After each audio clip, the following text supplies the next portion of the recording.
ओम शांति। आज का वरदान है 24 जून 2021। आज स्पेशली मम्मा का यादगार का दिन है। हमारी प्यारी निमित्त स्थूल रूप में यज्ञ के आदि में जो यज्ञ माता बनी, उनका यादगार का दिन है।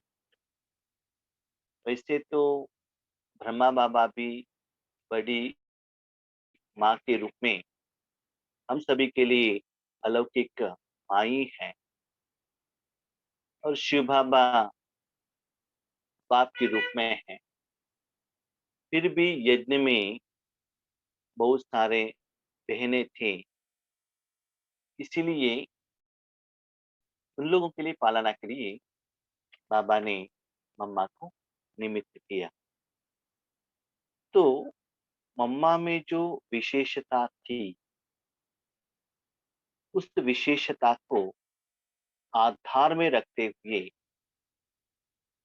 बाबा ने मम्मा दिन के स्मृति में एक वरदान सुनाया है। तो ये वरदान है, अपने श्रेष्ठ स्वरूप व श्रेष्ठ नशे में स्थित रह अलौकिकता का अनुभव कराने वाले अंतर्मुखी भव। अपने श्रेष्ठ स्वरूप व श्रेष्ठ नशे में स्थित रह अलौकिकता का अनुभव कराने वाले अंतर्मुखी भव।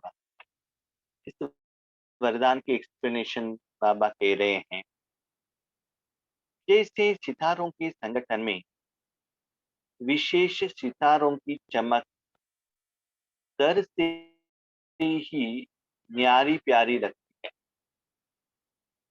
ऐसे आप सितारे साधारण आत्माओं के बीच में एक विशेष आत्मा दिखाई दो। साधारण रूप में होते असाधारण व अलौकिक स्थिति हो, तो संगठन के बीच में अल्लाह लोग दिखाई पड़ेंगे।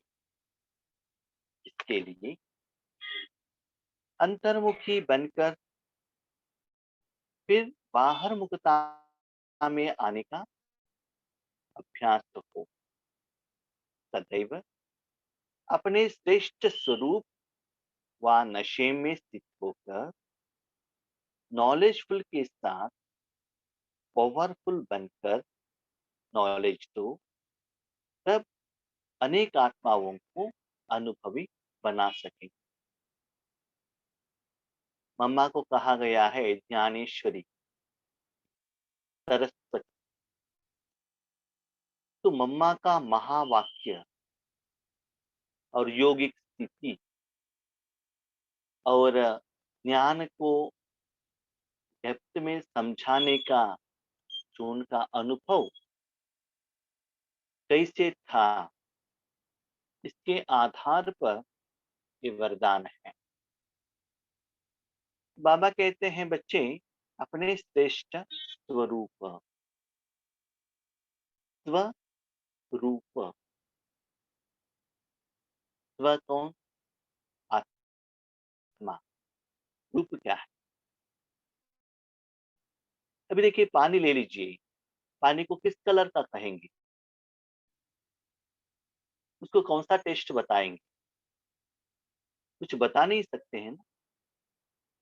लेकिन उस पानी को जिस चीज के साथ मिलाते हैं, उस चीज का गुण पानी में ऐड होता है और पानी दिखाई नहीं देता है। तो वैसे ही आप अपने मन को जिस सेकंड, जिस व्यक्ति के साथ या जिस आत्मा के साथ, ज्ञान के साथ सूक्ष्म रूप में कनेक्ट रखेंगे, जो चीज में वो गुण है, वो गुण आत्मा में और मन में रिफ्लेक्ट करेगा।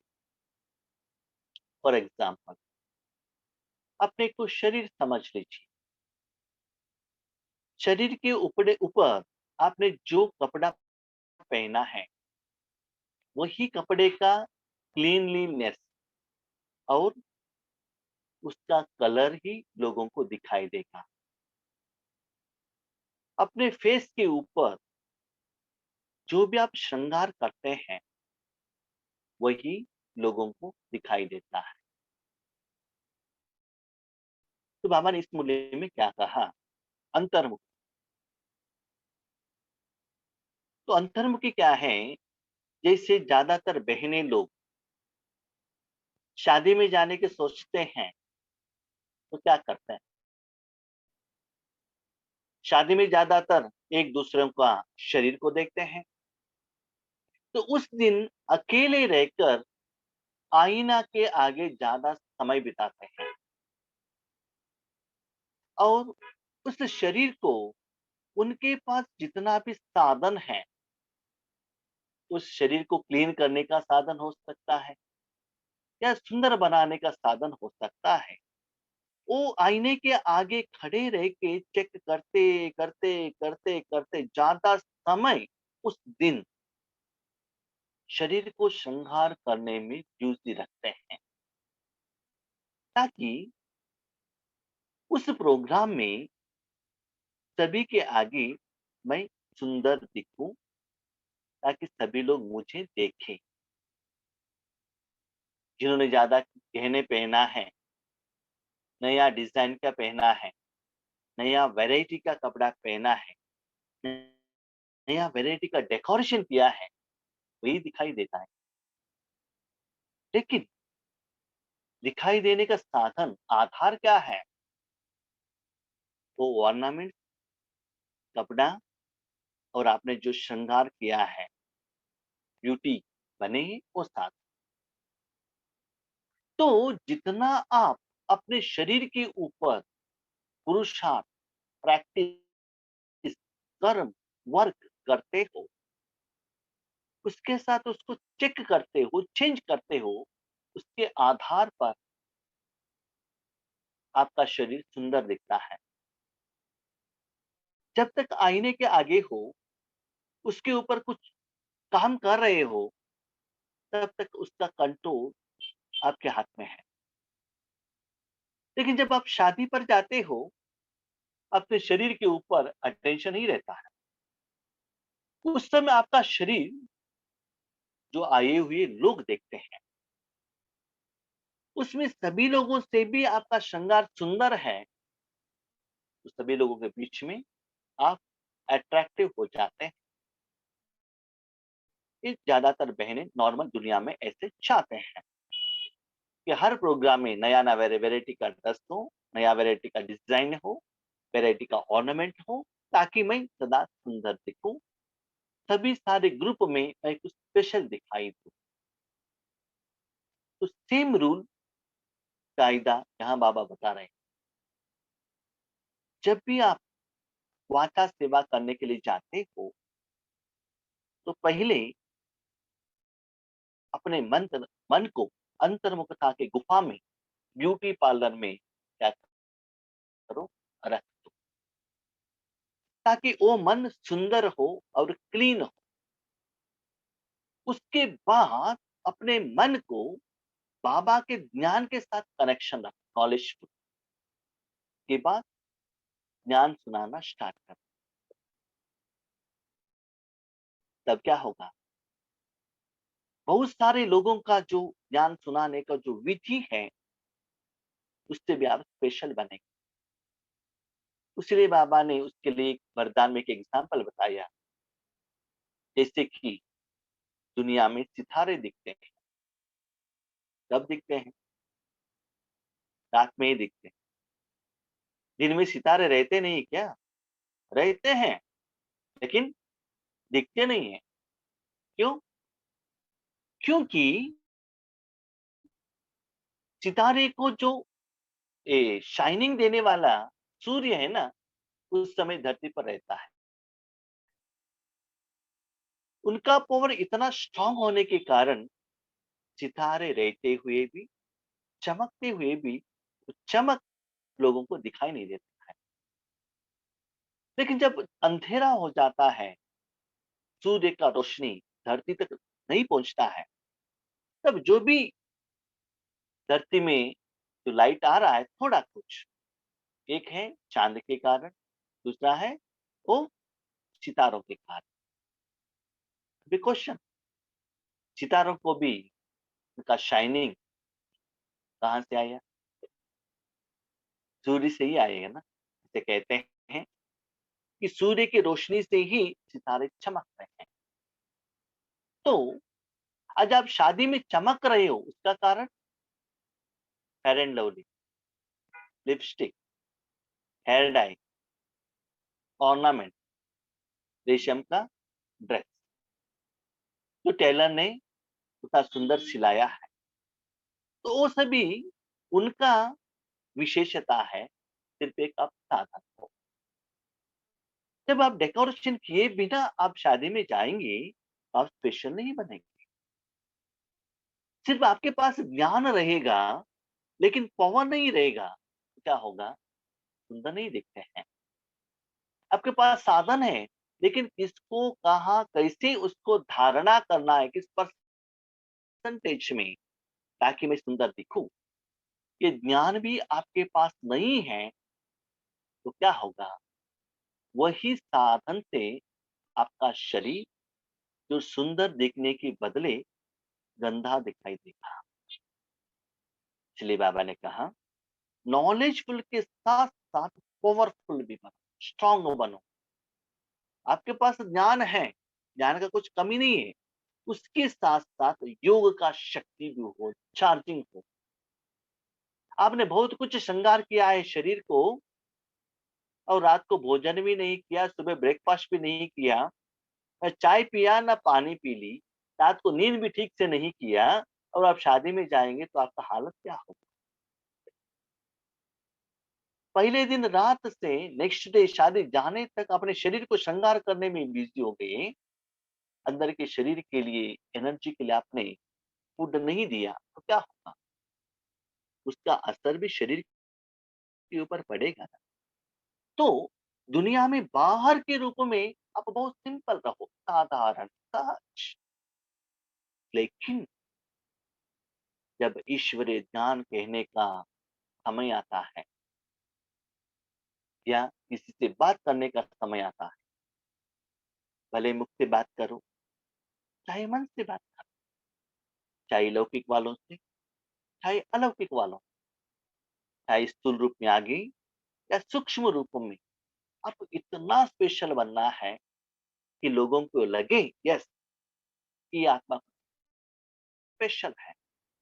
और इनके साथ स्पेशल नॉलेज भी है, और स्पेशल एनर्जी भी है। शरीर सुंदर बनाने का साधन ज्यादातर माताओं के पास रहता है, लेकिन सभी लोग अपने को उसको धारणा करेंगे, सभी लोग तो सुंदर तो नहीं दिखते हैं। कोई वेराइटीज ब्यूटी पार्लर वाले हैं, कोई कोई श्रृंगार करने के लिए 2,000 लेते हैं, कोई 20,000 लेते हैं, कोई 50,000 लेते हैं। क्यों? सभी लोग यूज करने वाले साधन एक ही है, लेकिन वो जो आर्ट, एक्सपीरियंस, ये बीच में काम पर आता है। इसीलिए बाबा कहते हैं, संगठन के बीच में उनको ऐसा लगे कि अल्लाह के बंदे हैं, भगवान के रिप्रेजेंटेटिव है। जब आपके श्रृंगार को देखकर लोग पूछेंगे, आपने आज किस ब्यूटी पार्लर में श्रृंगार करके आ गए हैं, ये ऑर्नामेंट किस ज्वेलरी शॉप में लिया है, ये कपड़ा आपने किस शॉप में लिया है, रेट कितना है, इसका नाम क्या है, वो पूछेंगे ना। क्योंकि उन लोगों को भी मालूम है, वो जो साधन है वो आपने ही हो। इस दुनिया से आपने लिया हुआ एक एक्स्ट्रा चीज है, वो एक्स्ट्रा चीज के कारण आप में जो वर्जिनालिटी छिपी हुई है, और बाहर से उस चीज के कारण आप सुंदर दिख रहे हैं। समझ लीजिए, बाबा के कारण हम सुंदर बने हैं। बाबा के ज्ञान के कारण, बाबा की शक्ति के कारण, बाबा के गुण के कारण, बाबा के आशीर्वाद दुआ के कारण, ये हमको मालूम रहना चाहिए और आगे वालों को भी मालूम रहना चाहिए। माना एहसास होना चाहिए ये कुछ डिफरेंट है। उनको खुशी लगे कि इनके साथ रहना है, मुझे अच्छा लगता है। इनको देखना, इनसे बात करना, इनसे ही रहना, मेरा क्वेश्चन इनसे ही पूछना, इनसे ही सॉल्यूशन लेना, उनके साथ रहना ही एक अनोखा अनुभव ऐसा लगना चाहिए। डिफरेंस, क्योंकि आज तक हमने मूर्तियों को देखा है, जड़ मूर्तियों को, लेकिन उसमें चैतन्यता भरा हुआ नहीं है। वो चैतन्यता आज आपके कर्म द्वारा दिखाई देना चाहिए। ठीक है, इसलिए बाबा ने कहा एक ही श्रेष्ठ स्वरूप, स्वरूप तो इस दुनिया में सबसे श्रेष्ठ कौन? परमात्मा। इसीलिए तीनों लोकों में सबसे ऊपर वो है। जब आप अपने मन को उनके साथ कनेक्ट होते, वो उनका रूप आप में आ जाता है। उससे भी ऊपर कोई और रूप है ही नहीं। तो जब भी कोई कर्म करने के लिए अपने मन को बाहर लेकर आते हो, उसके पहले क्या करना है? इससे योग में रहता है। मेरा भी अनुभव है, कभी कभी कोई समस्या आता है, कोई ईश्वरी सेवा करना है, तो पहले योग करो। और आज भी हमने बहन को कहा, बहन जी पहले 5 मिनट गाना डाल लीजिए, ताकि शांत रहूं और बाबा से शक्ति लूं। हमने बहुत बार देखा है, जब बहुत पावरफुल योग करके क्लास करते हैं, पावर डायरेक्टली आकर ध्यान सुनाएंगे तो उतना इफेक्टिव नहीं रहता है। इसलिए बाबा कहते हैं जो कुछ भी कर्म करने के पहले क्या करो? अंतर्मुखी बनो। हम ज्यादातर क्या करते हैं? जूम मीटिंग है, सभी लोग देख रहे हैं, कैमरा ऑन रहता है, इसीलिए क्या करना है? अच्छा सोप से साफ करना है, फेयर एंड लवली लगाना है, हेयर डाई लगाना है, अच्छा अच्छा कपड़ा चाहिए, क्योंकि कैमरा के आगे दिखते हैं। कैमरा ऑफ करेंगे तो नो प्रॉब्लम, ज्यादातर ऑन करना ही नहीं चाहते हैं। तो हमारा अटेंशन शरीर की सुंदरता की तरफ रहता है, और आगे वालों को भी देखते हैं तो शरीर का देखते हैं। इनका कपड़ा ऐसा नहीं, इनका शर्ट ऐसा नहीं, ऐसे बैठना था, पीछे ऐसे रहना था, पीछे बाबा का फोटो रहना चाहिए था, इन्होंने बैज पहना नहीं। योग से और इससे क्या मतलब है? जब आप माँ का प्यार लेने के लिए जाते हो, तो माँ को कितना एज हुआ है वो देखते हो, माँ की चमड़ी को देखते हो, चमड़ी का कलर को देखते हो, माँ कितना पैसे वाली है वो देखते हो, वो किस घर में है वो देखते हो, उन्हें जो कपड़ा पहने वो देखते हो। अब वो किससे मतलब है? जो आत्मा से निकला हुआ जो माँ का प्यार है ना, उसके साथ कनेक्टेड है भाई बहन। तो हमको भी किसके साथ कनेक्ट रहना चाहिए? उस आत्मा से निकले हुआ वो सच्चा प्यार, वो मुझे अनुभव करना है। 63 जन्म शरीर और शरीर के ऊपर को चीज देखते देखते देखते देखते इतना नीचे गिर गए। इसलिए उन्होंने लिपस्टिक लगाया, मुझे भी लगाना है, उन्होंने हेयर डाई लगाया, मुझे भी लगाना है, तो उसको फॉलो करते गए। What is the result? लोगों के पास पैसा है, गाड़ी है, बंगला है, श्रृंगार है, अंदर मन इतना टेंशन, इतना स्ट्रेस, इतना समस्या, इतना विघ्न, इतना परिस्थिति, अंदर से इतना रो रहे हैं। लेकिन मम्मा, बाबा सिंपल एंड simple। उन्होंने शरीर को श्रृंगार करने की तरफ ज्यादा समय नहीं दिया, आत्मा और मन को श्रृंगार करने का समय दिया। उसके आधार पर 84 बर्थ, लास्ट बर्थ में भी ड्रामा ने आपको इतना सुंदर हेल्दी शरीर आपको मिला है, आत्मा को श्रृंगार करने के कारण। शरीर को श्रृंगार करके वो बुढ़ापे को हम क्या करते हैं? छुपाते हैं। काला कलर मुझे अच्छा नहीं लगता है, क्योंकि सभी लोग गोरे हैं ना, तो मुझे भी गोरा बनना है, वो छुपाते हैं। इसीलिए जो भी कर्म करना है एक श्रेष्ठ स्वरूप, श्रेष्ठ कौन है? शिव बाबा। उनके साथ जितना होता है उतना पावरफुल उनके साथ ही अपना मन बुद्धि ज्यादा रहे। और नशा, किसी किसी के पास क्या रहता है, देखो मेरे पास 2 केजी गोल्ड है, आपके पास नहीं है। मैंने जो साड़ी पहना है 50,000 का है, वो आपके पास नहीं है। और नशा भी रहता है ना, पैसे का अभिमान रहता है। तो ऐसे ही आपके अंदर में, आपकी बातों में और नॉलेज में, अनुभव में वो नशा भी दिखाई देना चाहिए लोगों को, लेकिन शो करने के लिए नहीं।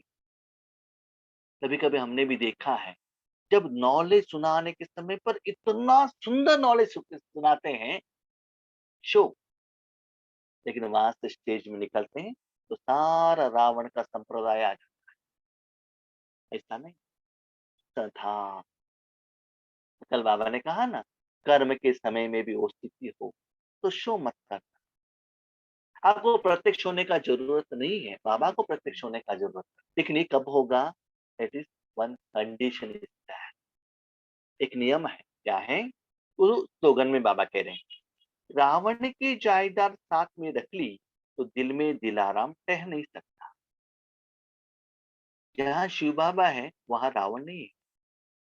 जहाँ रावण है, जहाँ शिव बाबा नहीं। जहाँ देहबान है, देहाभिमान है, देह को सुंदर करने का अटेंशन है, वहां आत्मा नहीं रहता है। जहाँ आत्मा का अटेंशन रहता है वहां शरीर की तरफ अटेंशन नहीं जाता। तो अभी आपको देखो, शरीर के लिए पैसे कमाना है, बिल्डिंग बनाना है, बैंक बैलेंस ज्यादा करना है, इसकी तरफ आपका अटेंशन है, या आत्मा को सुंदर करना है, मन को सुंदर करना है, और हमारे प्यारी बहनों को भी वो दान करना है, उनको भी सुंदर बनाना है। ये चिंता चिंतन है। चेक कीजिए, आपको वो खुशी नहीं है, इसका मतलब वहां रावण का जायदाद, काम क्रोध लोभ मोह अहंकार, देहभान देहाभिमान आपके साथ में, इसलिए वहां भगवान नहीं। इसलिए हम क्या कहते हैं भाई जी, क्या करें, जब लौकिक क्षेत्र में जाते हैं ना तब ये नशा नहीं रहता। क्यों? उस जायदाद को साथ में लेकर जाते हो। मेरा काम, मेरा ऑफिस, मेरा घर, मेरा भोजन, मेरा पत्नी, मेरा पति, मेरा ही काम, वो मेरा आ गया तो क्या हो गया, वो जायदाद साथ में रख ली। इतना सब सुंदर करने के बाद भी एक खराब, जो बदबू आने वाला कोई वेजिटेबल साथ में लेकर जाएंगे तो क्या होगा? दूसरी बात, आप सुबह उठ गए, बाहर से बहुत कुछ श्रृंगार किया है, लेकिन मुंह साफ किया ही नहीं, दांत माना ब्रश किया ही नहीं।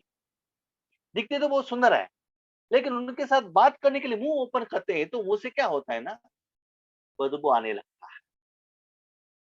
तो लोग आपको एक्सेप्ट करेंगे, लोग आपके साथ में रहेंगे।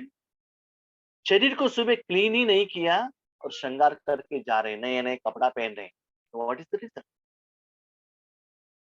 सच्चे बताओ, मनुष्य आत्माओं के मन में इतना मन का बीमार है, स्ट्रेस है, और बाहर से दिखाते हैं मैं तो बहुत खुश हूँ, शो नंबर वन मार, मैं तो बहुत खुश हूँ। This not reality.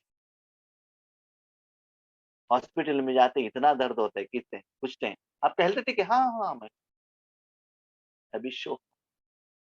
लेकिन बाबा के साथ में रहकर वो नशे में, वो रंग में रहो, थोड़ा समय रावण से, दुनिया से, पंच तत्वों से थोड़ा अलग रहकर राम के नशे में रहो, तब देखो क्या होता है। वही तो रामायण में दिखाया, सीता ने राम को वरा, क्या देखकर? अयोध्या का राजा बनने वाला है, दशरथ का बड़ा बेटा है, इतना सुंदर है। और जनक महाराज ने भी खुशी से सीता को अयोध्या भेजा। क्यों? बहुत अच्छा राजा का बच्चा है, और बहुत अच्छा क्या है, उनके पास साधन सुविधा सब कुछ है। थोड़े समय सीता राम के साथ रही, थोड़े समय।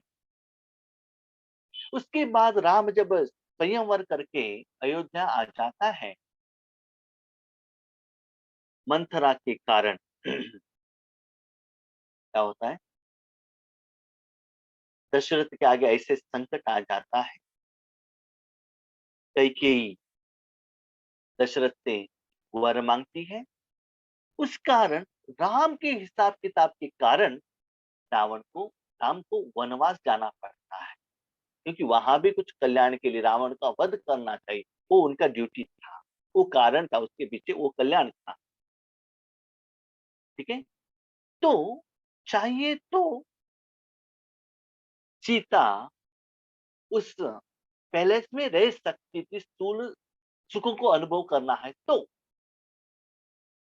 सीता को देख लीजिए, छोटेपन से ही राजकुमारी थी, इतना अच्छा दुनिया में बड़ी हो रही। वही सुख सुविधा साधन स्थूल रूप में उनको अयोध्या में भी मिल रहा था। लेकिन ये पता चला कि उनका पति राम वनवास में जा रहा है, तो स्थूल सारे साधन को त्याग कर दिया और राम के साथ रहने का उन्होंने एक सेकंड में निर्णय कर लिया। क्यों? स्थूल साधन से भी ज्यादा राम के साथ रहना बहुत सुख है। वो स्थूल सुख का अनुभव, संस्कार सीता के पास छोटेपन से जनक महाराज के घर में भी था, अयोध्या में भी था, लेकिन थोड़ा समय का जो राम के साथ का जो पर्सनल रिलेशनशिप, उन्होंने सारे सुख सुविधा को त्याग कर दिया और वनवास में साथ में चली। लेकिन यही स्थिति उर्मिला की नहीं थी। जब राम के साथ लक्ष्मण गया तो उर्मिला ने डिसाइड नहीं किया। तो अभी आप डिसाइड कीजिए, आपको अयोध्या चाहिए या वानप्रस्थ अवस्था, वन की ओर आपको जाना है। आपको क्या करना है? डिसाइड करना है। इसलिए बाबा कहते हैं जहां मां राम है वहां रावण नहीं। यस, राम के साथ तो वनवास में गई, बीच में क्या हो गया? मारीच आ गया और वहां क्या हो गया? हिरण आ गया, सोने का हिरण। सोने का हिरण आ गया तो सीता के मन में रावण का एंट्री हो गया। जब रावण का एंट्री हो गया तो सोने के हिरण का इच्छा आने के कारण राम और सीता अलग हो गए और रावण के साथ रहने लगी सीता। कैसी थी? रोती थी, दिन रात रोती थी, रोती थी, रोती थी, राम की याद में। इसलिए बाबा कहते हैं जब तक राम है वहां रावण नहीं, जहाँ रावण नहीं है वहां राम नहीं। तो जहाँ विकार है वहां शिव बाबा नहीं, जहाँ शिव बाबा है वहां विकार नहीं। जहाँ इंद्रिय सुख का सुख है वहां अतीन्द्रिय सुख नहीं है, जहाँ अतीन्द्रिय सुख है वहां इंद्रिय सुख नहीं है। तो ये दोनों का अनुभव रहने वाले आप जीता हो। अभी आप डिसाइड करो, इस दुनिया का स्थूल सुविधा साधन चाहिए, नाम मान चाहिए, अहंकार चाहिए, अभिमान चाहिए, या सच्चा हृदय राम का प्यार चाहिए। तो जितना अंतर्मुखता में रहेंगी, गंभीर रहेंगे, जब चाहे तभी मन को बाहर रखेगा और ईश्वरीय ज्ञान सुनाएगा। ठीक है। अच्छा। ओम शांति। Thank you Baba.